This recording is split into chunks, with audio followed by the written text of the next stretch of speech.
মনের অসুখ। কলমে স্বপন কুমার বৈদ্য, কণ্ঠে সুতপা চক্রবর্তী। কোনোদিন আর ফিরব না জেনেই ছেড়ে দিয়েছি তোমার হাত। চলে গেছি বহু দূর সব মায়া ভুলে। জলের ভেতর দেখেছি তোমাকে, দেখেও দেখি নাই। তোমাকে ভুলে যেতে চাই। পৌষের রাতে যেদিন এসেছিলে কাছে, আমার ঘুম ভাঙালে এসে বসলে পাশে।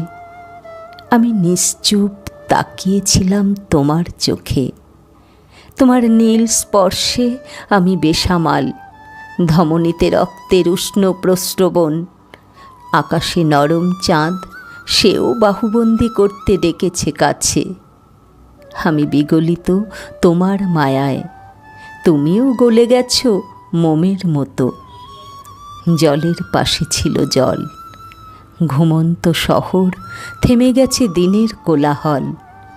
তখনও তোমার হাতে আমার হাত, দুজনার চোখে দুজনার চোখ।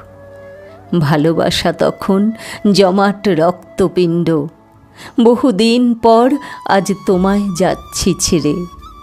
কোনোদিন আর ফিরব না জেনেই ছেড়ে দিয়েছি তোমার হাত। লজ্জাবতীর কাঁটায় রক্তাক্ত করেছি নিজেকে। কিছু অভিমান, কিছু কষ্ট, কিছু অবিশ্বাস, সব মিলিয়ে মনের ভীষণ অসুখ।